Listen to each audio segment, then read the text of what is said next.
Developing tonight out of Florida, FBI officials identified the man who killed two federal agents as 55-year-old David Huber, a child pornography suspect. They say Huber shot and killed Daniel Alfin and Laura Schwarzenberger yesterday during a raid at his apartment near Fort Lauderdale. Three other agents were injured and are recovering. Huber killed himself after a standoff. Investigators say he was not listed as a registered sex offender in the state. He owned a computer consulting business until last year. Earlier today, I talked with former NYPD Detective Bo Dietl about that tragic shooting in Florida and more. Bo, we've had a day to absorb what happened with the FBI agents getting shot in Florida. What are your observations a day later about what happened? I called up one of my friends who's a former FBI agent, and I asked him some specifics as far as he knew, and he knew some stuff that happened. Now, we got to remember, they were dealing with a child pornography guy. Now, these kind of perpetrators that do this child pornography normally are not violent. You're not going after a person that's committed robberies or people that are known to have guns and all that. Now, when they went to arrest this guy, he didn't just shoot at him. He shot right through the door. So they didn't even know there was a weapon or anything there. And then these FBI agents were taken down, and two of them, including a woman who has a beautiful family, was killed. And it's a really dark day for the FBI. I have a lot of friends that are former agents and current agents of the FBI.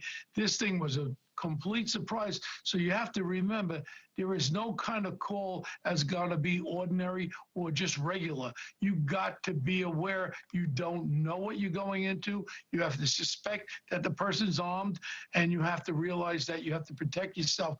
That's easily said.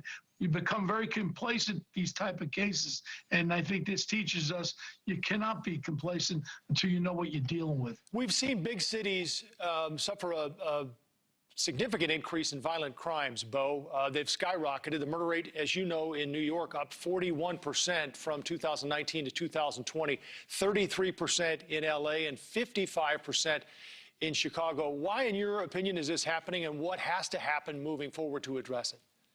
Well, it's very simple. It's the political, liberal, democratic values that are being forced upon us. In New York State now, they passed a bail reform where I believe the last 1,000 gun arrests, nobody's in jail. The same creeps are out. The same perpetrators are out robbing people over and over. Until they cut the head of the snake off and revamp bail reform, this is going to continue. It's only going to get worse. Bo, you know this is happening in cities all across the country, not just in blue cities.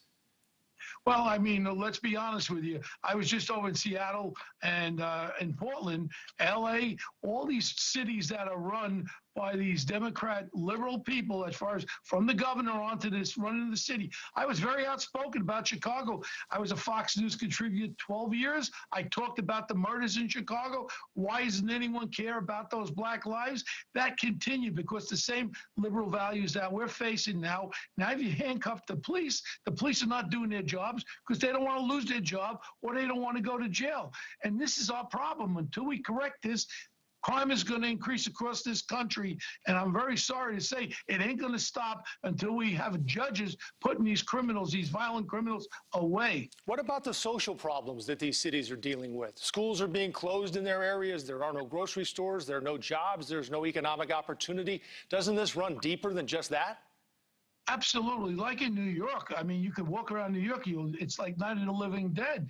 You have people who are homeless, mentally ill. No one has dealt with it.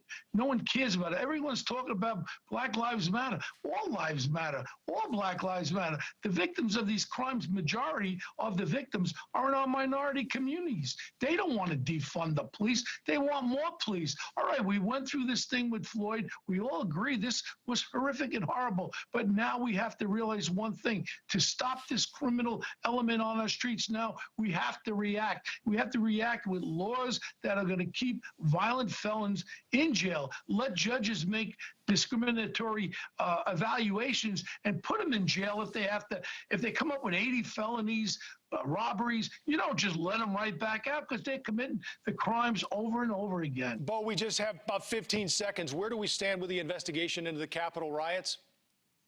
Well, I cried that day. I mean, I don't mean physically cry, but my heart broke because to me, the Capitol is a church. To me, the Capitol is everybody's. I hated to see what I saw that day. And you want to know something? I'm a very good friend of Trump for 40 years. I didn't like what happened that day. He was wrong for inciting these people. And he did incite them in the sense that they believed they could overturn this election. And those people went there. The good people went there, and they only wanted to demonstrate. There's a lot of agitators. I'd like to investigate some of those agitators that came prepared to cause violence at the Capitol and lock up every one of them. This is our church of this country. This is our most holy place, and we have to defend that, whether a Republican's the president or a Democrat's the president. The Capitol is our shrine, and how dare anybody break up our Capitol? And that makes me angry. Bo, thank you so much for your time. Appreciate it. Thank you.